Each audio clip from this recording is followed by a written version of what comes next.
सिंदूरारुण विग्रहां त्रिनयनां माणिक्यमौली स्फुरत्तारानायकशेखरां स्मितमुखीमापीनवक्षोरुहां पाणिभ्यामलिपूर्णरत्नचस्कं रक्तोत्पलं बिभ्रतीं सौम्यां रत्नघटस्थरक्तचरणां ध्यायेत्परामम्बिकाम् अरुणां करुणातरङ्गिताक्षीं धृतपाशाङ्कुशपुष्पबाणचापाम् अणिमादिभिरावृता मयूखैः अहमित्येव विभावये भवानी ध्यायेत् पद्मासनस्थां विकसितवदनां पद्मपत्रायताक्षीं हेमाभां पीतवस्त्रां करकलितलसद्धेमपद्माम्बराङ्गीं सर्वालङ्कारयुक्तां सततमभयदां भक्तनम्रां भवानीं श्रीविद्यां शान्तमूर्तिं सकलसुरनुतां सर्वसम्पत्प्रदात्रीं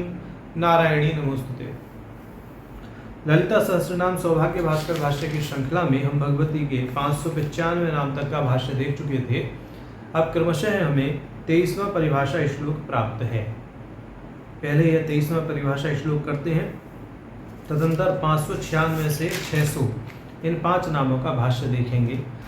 तो परिभाषा श्लोक देखते हैं। 23वां परिभाषा श्लोक है भेद भुवि त्रयंघ्री भुवो गुणगणजार्धम विभेजेर्धम भरगो रोगेणेको मूलः गुरुर्दंड मुंडशिला।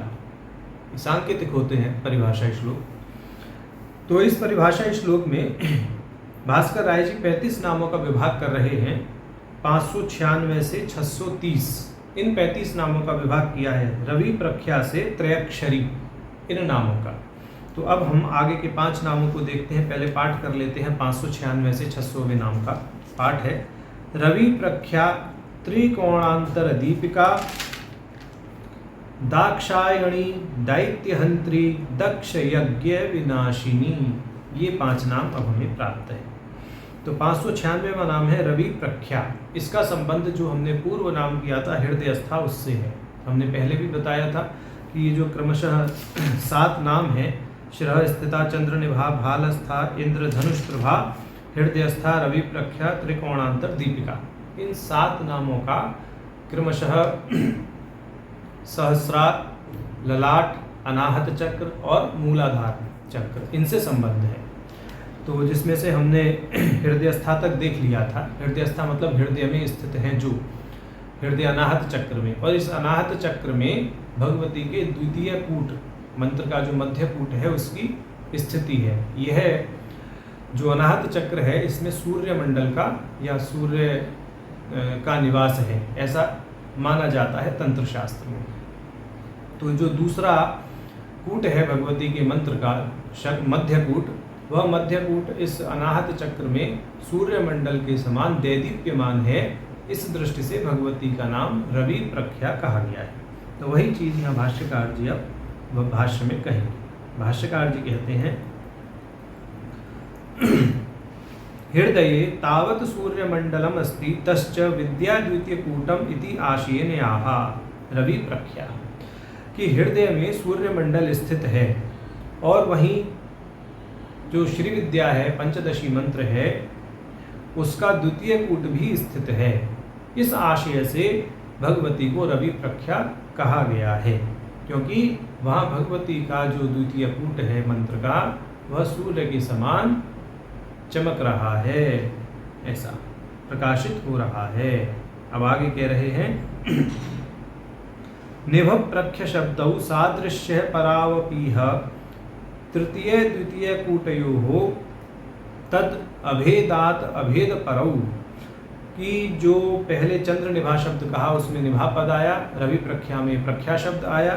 तो इन दोनों शब्दों का यानी निभा और प्रख्या इन दोनों शब्दों का सादृश्य परक अर्थ होने की दृष्टि से उनका तृतीय और द्वितीय कूट में अभेद परक प्रयोग किया गया है। अर्थात चंद्र निभा चंद्रमंडल का तृतीय कूट के साथ अभेद करते हुए कहा गया कि जो तृतीय कूट है शक्ति कूट है वही चंद्रमंडल के समान दैदीप्यमान है। इस दृष्टि से भगवती का नाम चंद्र निभा हो गया। उसकी स्थिति ब्रह्मरंध्र में बताई थी। रवि प्रख्या सूर्य मंडल का द्वितीय कूट के साथ अभेद है, इस दृष्टि से यह नाम कहा गया है। तो इस दृष्टि से कहा कि ऐसा स्वरूप है जिनका, माने जो अनाहत चक्र में सूर्य मंडल के समान द्वितीय अर्थात मध्य कूट के रूप में चमक रही हैं, प्रकाशित हो रही हैं, वह भगवती हैं रवि प्रख्या। ऐसा। अब आगे भाष्यकार जी अगली दृष्टि से इसका भाष्य कर देते हैं। कहते हैं सूर्य समान कांतिमती इति वा, मतलब सूर्य के समान कांतिमती हैं, जो जिनकी कांति सूर्य के समान है, उन भगवती का नाम है रवि प्रख्या। ऐसा भी उन्होंने अलग से भाष्य कर दिया है। अब त्रिकोणांतर दीपिका इस पद का भाष्य करते हैं। भाष्यकार जी कहते हैं त्रिकोण के अंदर प्रकाशमान वहनी दीप के समान है, जो वह है त्रिकोणांतर दीपिका। भाष्य में कह रहे हैं मूलाधार पद्म कर्णिका मध्य त्रिकोणम अस्ति। मूलाधार चक्र की जो कर्णिका है उसके मध्य में त्रिकोण है। तदंतर अग्निमंडलम, उसके अंदर एक अग्निमंडल है। तश्च प्रथम कूट स्वरूपम तद एतदाह, वहाँ भगवती का जो मंत्र है उसका प्रथम कूट वाग्भव कूट है। इस दृष्टि से कह रहे हैं, क्या कह रहे हैं, त्रिकोणस्यांतरे मध्ये दीपवत दीपिका तद अभिन्ना इति अर्थः। उस अग्निमंडल के अंदर, त्रिकोण के अंदर जो अग्निमंडल है उसके अंदर दीपक के समान जो दीप्त हो रही हैं उससे अभिन्नता रखते हुए वह भगवती है त्रिकोणांतर दीपिका। ऐसा अर्थ है, यहाँ भाष्यकार जी ने स्पष्ट किया है। कहते तदुत्तम तंत्र राजे, तंत्र राज में कहा गया है। अब यह जो पिछले जितने भी नाम आए हैं, शिरः स्थिता, चंद्र निभा, भालस्था, इंद्र धनुष प्रभा, हृदयस्था, रवि प्रख्या और त्रिकोणांतर दीपिका, इन सातों नामों के भाष्य को जो उन्होंने किया है उसके लिए एक ही प्रमाण यह प्रस्तुत कर दे रहे हैं तंत्र राज तंत्र का भाष्यकार जी। कहते हैं तदुत्तम तंत्र राजे, तंत्र राज में कहा गया है नित्यानित्योदिते मूलाधार मध्ये पावकः सर्वेषां प्राणिनां तद्वद्धृदयेश्च प्रभाकरः मूर्धनि ब्रह्मरन्ध्रार्धश्चन्द्रमाश्च व्यवस्थितः तत्रयात्मकमेव स्यादाद्या नित्या त्रिखंडकम। कह रहे हैं कि सभी व्यक्तियों के मूलाधार के मध्य में अग्नि है, हृदय में सूर्य है, ब्रह्मरंध्र में चंद्रमा है, जो कि अनादिकाल से अभिव्यक्त है। इसी प्रकार भगवती का मंत्र भी सनातन है और त्रिखंडात्मक, त्रिकूटात्मक है, और इसका जो तादात्म्य है, इसके जो तीन कूटों का तादात्म्य है, प्रारंभ से तृतीय कूट का या प्रथम द्वितीय तृतीय कूट का जो तादात्म्य है वह क्रमशः मूलाधार, अनाहत और ब्रह्मरंध्र से है, ऐसा समझना चाहिए। तो ऐसा भाष्यकार जी ने तंत्रराज का प्रमाण देकर के अपने भाष्य को प्रमाणित भी कर दिया। अब आगे हमें 598वां नाम प्राप्त है दाक्षायणी। दाक्षायणी नाम का सामान्य अर्थ है दक्ष की कन्या। दक्ष की कन्या है जो उन्हें दाक्षायणी कहा गया है। तो कह रहे हैं दक्षस्य कन्या दाक्षायणी, माने दक्ष की पुत्री दाक्षायणी है, यानी भगवती ही दक्ष की पुत्री के रूप में उत्पन्न हुई, इसलिए उनको दाक्षायणी नाम से कहा गया है। अब आगे कहते हैं अश्विन्यादि रूपा वा, अश्विनी, भरणी, कृतिका, रोहिणी आदि जो नक्षत्र हैं वह भी भगवती की ही अभिव्यक्ति हैं। अब यह किस आधार पर वह कह रहे हैं कि अश्विनी आदि भगवती की अभिव्यक्ति है, तो कहते हैं विश्वकोश का यहाँ प्रमाण दे रहे हैं। दाक्षायणी तो अपर्णायाम रोहिण्याम तारकासुश्च इति विश्वकोश में कहा गया है दाक्षायणी शब्द के जो अर्थ हैं वह अपर्णा अर्थात भगवती पार्वती, शिव की पत्नी, रोहिणी, तारकासु, तारकासु माने नक्षत्राणी, जितने भी नक्षत्र हैं उन सभी के लिए दाक्षायणी पद का प्रयोग विश्वकोश के अनुसार किया जाता है। तो इस दृष्टि से भाष्यकार जी ने अश्विनी, भरणी, कृतिका, रोहिणी आदि नक्षत्रों की संज्ञा भी दाक्षायणी कह दी है, माने नक्षत्रों के रूप में जो अभिव्यक्त है वह भगवती दाक्षायणी कही गई है। अब आगे अलग दृष्टि से भाष्य करते हैं। भाष्यकार जी कहते हैं दर्श पूर्णमासयोः आवृत्ति ही दाक्षायण यज्ञ पदे उच्यते तदरूपा वा, कि दर्श पूर्णमास की आवृत्ति को दाक्षायण यज्ञ पद से कहा जाता है।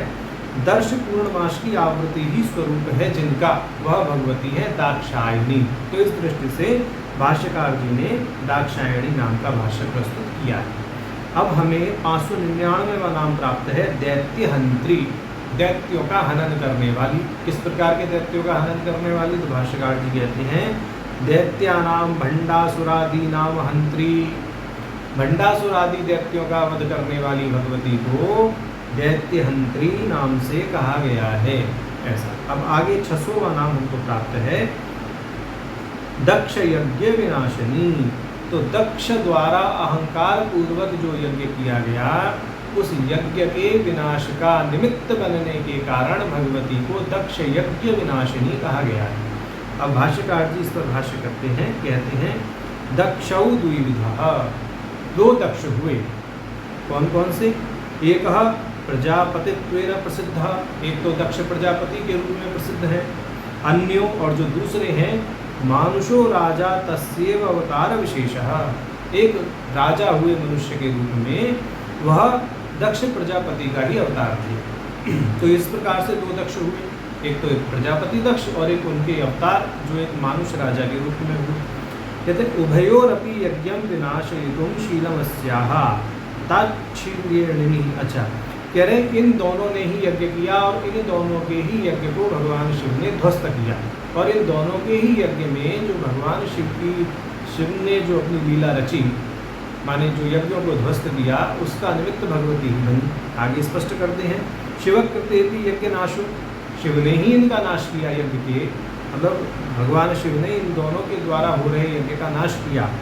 देव्या निमित्तत्वात् कर्तव्य व्यपदेश, और देवी जो है वो इस यज्ञ के विनाश का निमित्त बनी। इस दृष्टि से भगवती को दक्ष यज्ञ विनाशिनी कहा गया है। कहते तदुत्तम ब्रह्मांड पुराणे वायु पुराणयो, ब्रह्मांड और वायु पुराण का वचन यहाँ उद्धृत कर रहे हैं, भाष्यकार कह रहे हैं ये जो वचन है यह इस चीज का प्रमाण है कि जो दक्ष प्रजापति ने मानुष राजा के रूप में अवतार लिया, उस चीज को प्रमाणित करने के लिए यहाँ पर भाष्यकार जी कथन कर रहे हैं ब्रह्मांड और वायु पुराण का। कहते हैं अभिव्याहृत्य सप्तऋषीन् दक्षं सोभ्य शपथ पुनः भविता मानुषो राजा चाक्षुषस्य त्वमन्वये प्राचीन बर्हिषः पौत्रं पुत्रश्चैव प्रतेजसः दक्ष इत्येव नाम्ना त्वं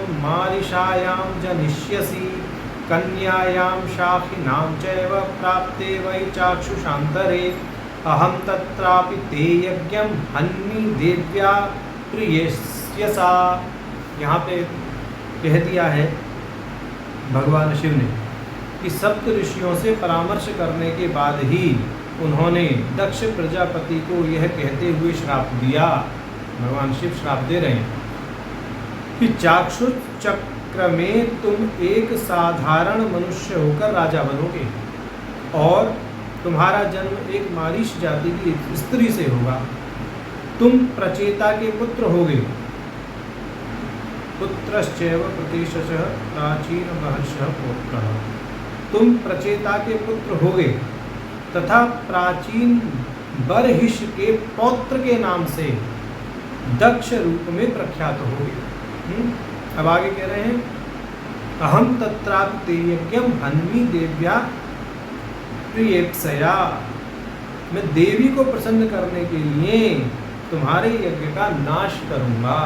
तो ऐसा यहाँ भगवान शिव का वचन उद्धृत किया है वायु पुराण से और ब्रह्म पुराण से, यह सिद्ध करने के लिए कि दो दक्ष हुए, एक प्रजापति और दूसरे मानुष राजा, और दोनों के ही यज्ञ का विनाश भगवान शिव ने भगवती को, यानी भगवती जिसमें निमित्त बनी, और भगवान शिव ने उन दोनों दक्षों के यज्ञ का विनाश किया।